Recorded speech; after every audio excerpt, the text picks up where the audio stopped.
Jirra jirtu kam jirtan kabajamtoota fi daawwattoota Gadaa News ni sorkotu galgala kanaaf qabannee dhiyaannee isinitti himaa wajjin ani Muhammad Fansaaliti. Wallagga lixaa magaalaa Dambii Doolotti barsiisaa Alamaayyoo Abdii waraana mootummaatiin ajjeefamuun dhagahame. Kana malees kutaa mana hidhaa dhiphaa tokko keessatti yoo xiqqaate namoonni 50 ol ta'an kan hidhaman ta'uu fi haalli magaalattii keessa jiru hedduu yaaddessaa ta'uu jiraattonni magaalattii Gadaa News Networkitti himanii jiru. Faayiza Eliyaas gabaasa dabalataa akka nutti himti.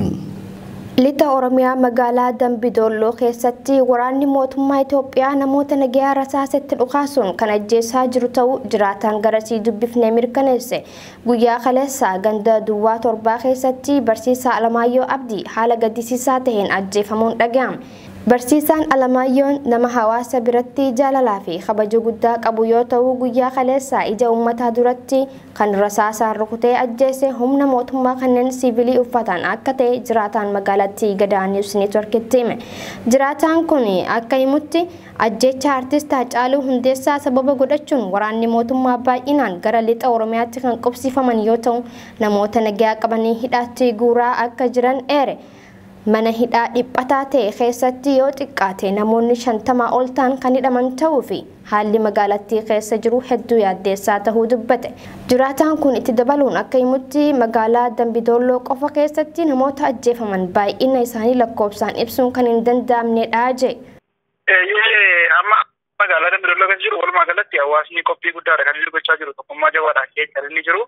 As keessatti qaamni mootummaa fi kaabinoonni magaalattii godina jechuudha shira garaagaraati amma namoonni hojii waliin galanii shira garaagaraa turaa jiru hawaasa irratti namoota Oromoo dabbalii biyyaa ta'an irratti tarkaanfii ajjechaatti kan isaan fudhachaa jiranii kun immoo bor hawaasa kanaan jirfachiisaa nuti akka warra gumaa isaanii jiran isaan taasisaa kanaaf kaabinoonni hojjettoonni mootummaa dhimma kana keessatti uummata Oromoo irratti daba guddaa hojjechaa jiran kana booddee akka isaan harka isaanii keessa baafatan akka qeerroo gaafa kan Doolootti nuti hin gaafanna yoo kana irra darbe immoo hawaasni isaan irratti tarkaanfii barbaachisu hin fudhata mootummaan kunis hin darbaa hin fufaa akkuma bara darbee qeerroo dhiiga isaa fi dafee isaatti darbee mootummaa wayyaanee biyyatti galte abiyyeen jechuudha gondorii yookaan hojjamee hin galtaan.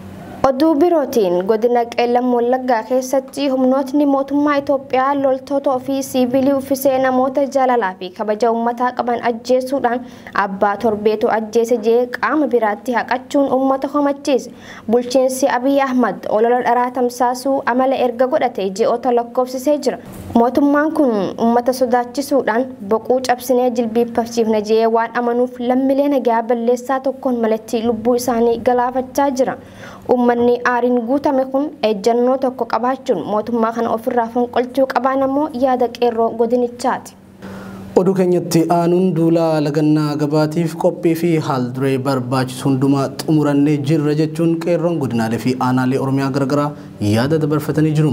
Qeerroon godina Harargee lixaa aanaa Bookee duula gabaa lagannaa guyyaa boruu gaafa sanbata duraa adoolessa 11 bara 2020 guutuu biyyattiitti adeemsifamuu jalqabuuf haal duree xumuruu jennanitti himan. Egaa akkuma beekamu mootummaan abbaa irree Itoophiyaa gooticha Oromoo artist Haacaaluu Hundeessaa irratti ajjeechaa suukanneessaa raawwachuun Jawar Muhammadii fi Baqqalaa Garbaa dabalatee hooggantoota qabsoo Oromoo hedduu hidhuun kan yaadatamudha.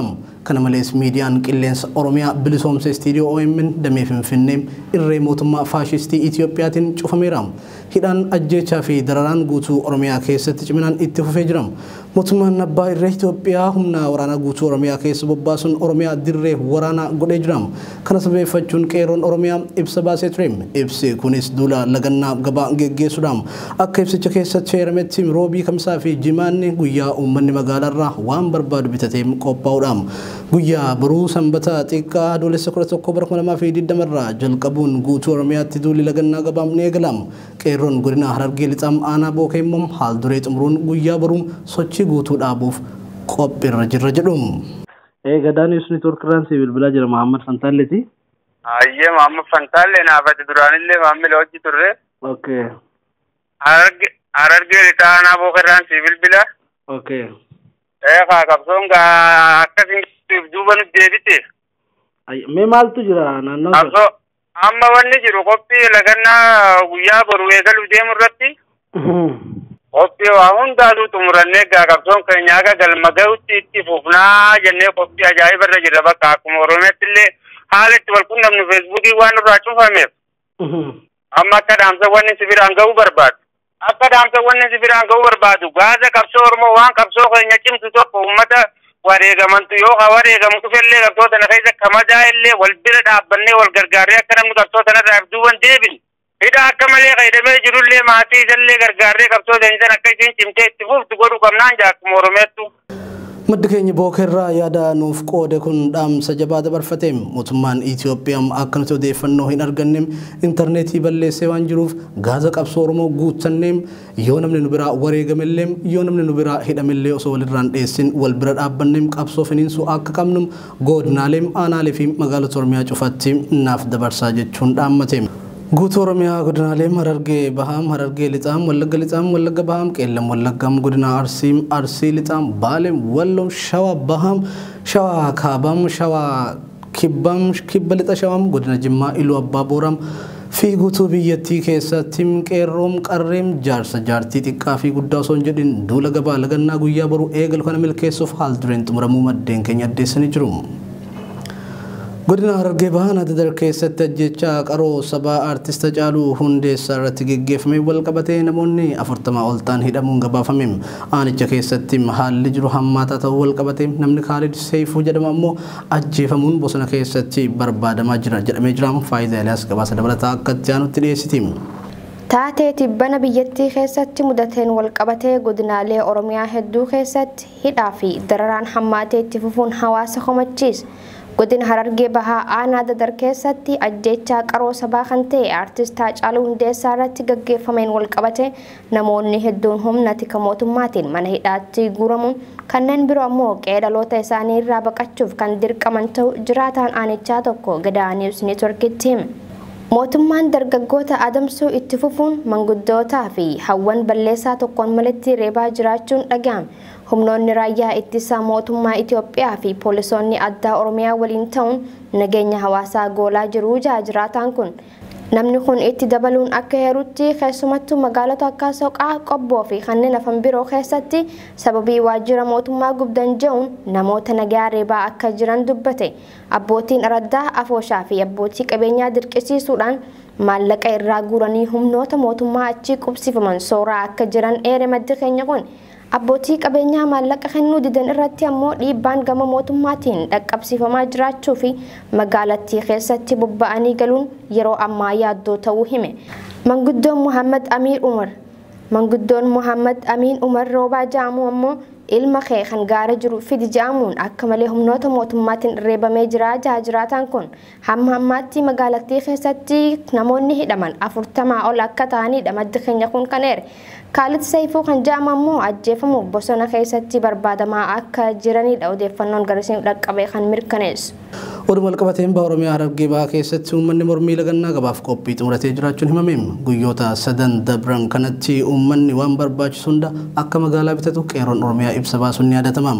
Dadaritti uummanni akkuma guyyaa iidaatti waan hunda bitatee haal duree barbaachisu xumurateem lagannaa boruu kanaaf qophii taasisaa jira jedhameera. Naima Umar gabaasa dabalataa akka itti aanutti dhiyeessiti. Ajjechaa goota Oromoo artistii Hacaaluu Hundeessaatii fi hidhamuu hooggantoota siyaasaa dabalatee taateewwan fokkisoon Oromiyaa guutuu keessatti ta'aa jiruuf ibsa ejjennoo qeerroo qabsoo Oromootiin guyyaa muraasa dura bahuun ni yaadatama.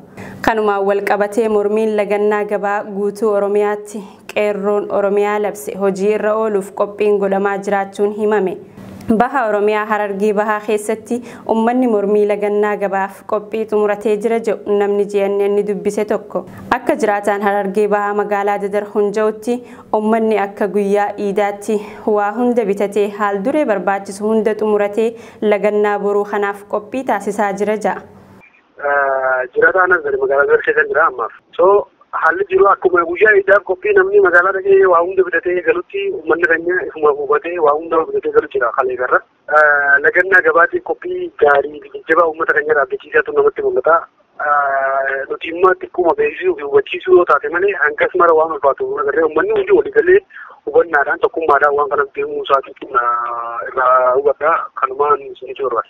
Akeekaa fi kaayyoon lagannaa gabaa kanaa maal akka ta'e yeroo gaafannu maddi keenya yaadanuuf laateen ajjecha Hacaaluu irratti raawwatameef haqni akka argamuu fi hooggantoonni siyaasaa qabsoo Oromoo kan hidhaman akka hiikamaniif gaafatuuf ija.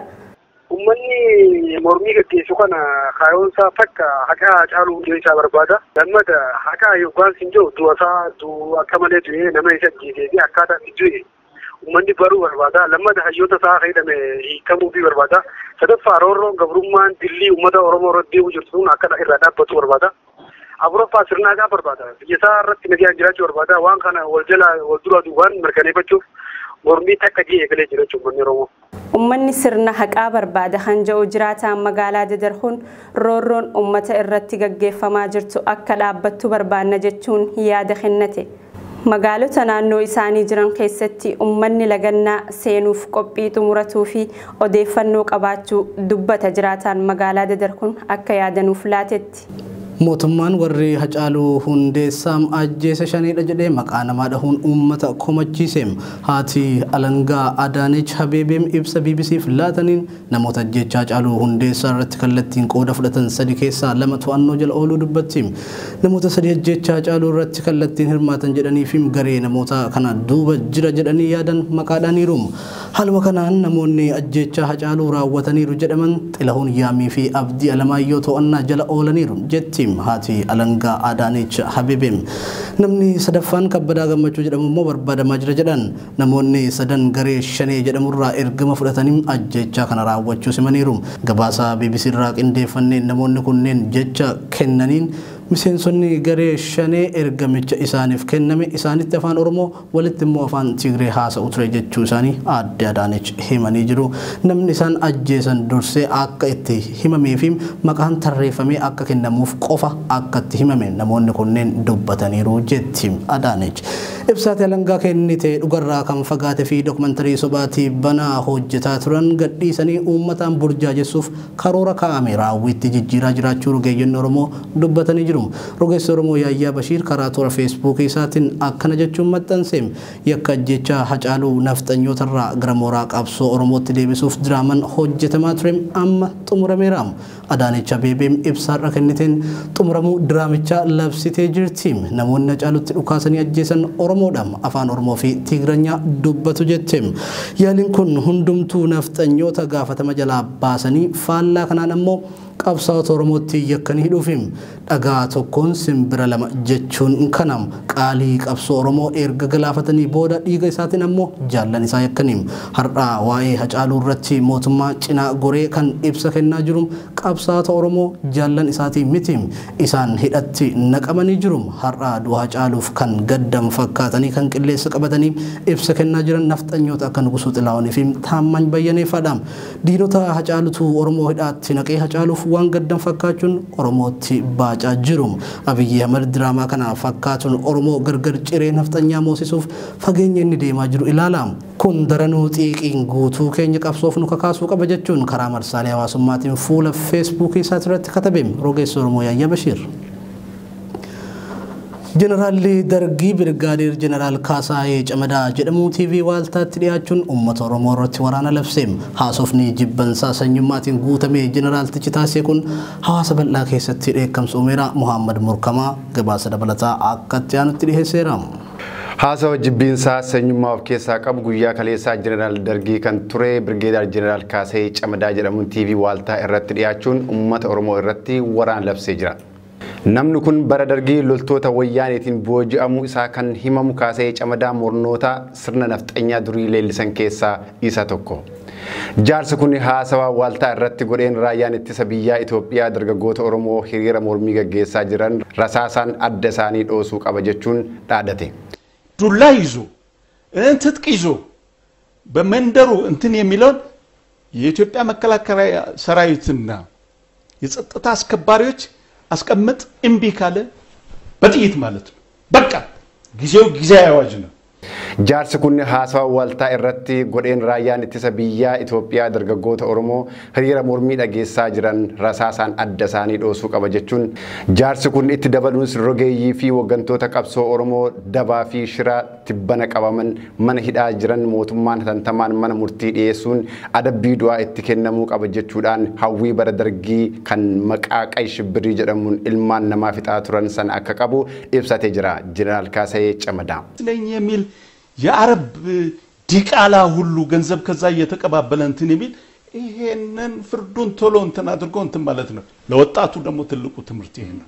namni kun labsii ajjeechaa isaa kan dargaggoota Oromoo qofa osoo hin taane uummata Tigraay irratti sagantaa wixinee mootummaan akka isaan cabsuu qabu ibse haasawa isaa kana keessatti.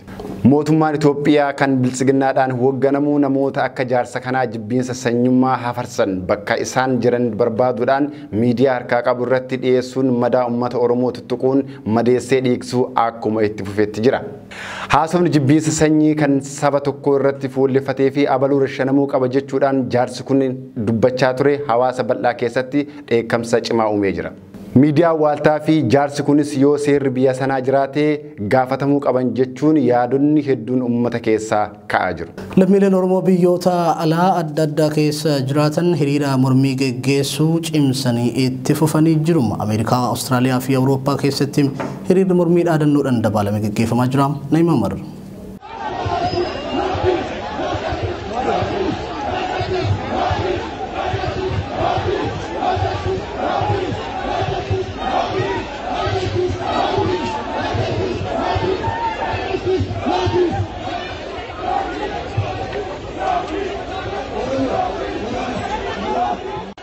erga artistiin Oromoo Haacaaluu Hundeessaa ajjeefamee hooggantoonni siyaasaa Oromoo hidhamanii kaasee dhalattoonni Oromoo biyyoota garaagaraa keessa jiraatan hiriira mormii fi balaaleffannaa gaggeessaati jiru. Hiriirri gaggeeffamaa jiru kunis bifa dur barameen osoo hin taane karaa addaatiin biyyoota akka Awustiraaliyaa fa'aa keessatti adda citiinsa tokkoon malee kan itti fufee gaggeeffamaa jirudha. USA keessa kutaa Minisootaa magaalaa Minneapolis keessatti hiriirri dhalattoota Oromootiin gaggeeffamu kun torbee tokko oliif itti fufee gaggeeffamaa kan jiru yoo ta'u hanga gumaa artistii Oromoo Haacaaluu ba'uu fi hanga hooggantoonni siyaasaa qabsoo Oromoo hidhaman hidharraa bahanitti alaa hin gallu jechuun hiriira mormii cimsanii itti fufuu irratti argamu. Biyya Awurooppaa keessaa biyya Ingiliz, London, Faransaay, Paaris, Norway, Oslo, Niizerlaand, Jarman, Firaankfurt fi Berliin keessatti hiriirri mormii Oromootaa kumaatamaan hirmaachise bifa ho'aan gaggeeffamaa turee jira. Hiriirri kun guyyaa har'aa adoolessa 10 bara 2020tti itti fufuun biyya Jarman magaalaa Berliin keessatti bifa nama ajaa'ibuun gaggeeffamaa ooleeti jira. Bifuma wal fakkaatuun biyyoota Ingiliz magaalaa Manchester keessatti hiriirri mormii kun gaggeeffamee jira. Hiriira kanarratti dhaadannooleen akka Justice for Haacaaluu Hundeessaa, haqni Haacaaluu haa bahu, hooggantoonni keenya haa hiikamu, hidhaa fi ajjeechaan nurraa haa dhaabbatu, mootummaan Jarman mootummaa Itoophiyaa gargaaruu haa dhaabuu fi kanneen biroo dhageessifamaa oolanii jiru. Hiriirri kun guyyaa kaleessaa adoolessa 9 2020 fi guyyaa har'aa adoolessa 10 2020 addabaabayii magaalaa guddittii Jarman magaalaa Berliin keessatti gaggeeffamaa oolee jira. Tole kabajamtoota fi daawwattoota Gadaa Niwus Neetwork oduun galgala kanaaf qabannee dhihaanne kanan gammaatti nu daawwachaa turtanii oduu isinitti mul'isu wajjin kan ture an Muhammad Fantaalletii gama gummaa kaameraa fi gulaallee suur sagaatiin Abdii Jamaaltiin wajjin ture qophiileen GNN itti fufuu fayyada.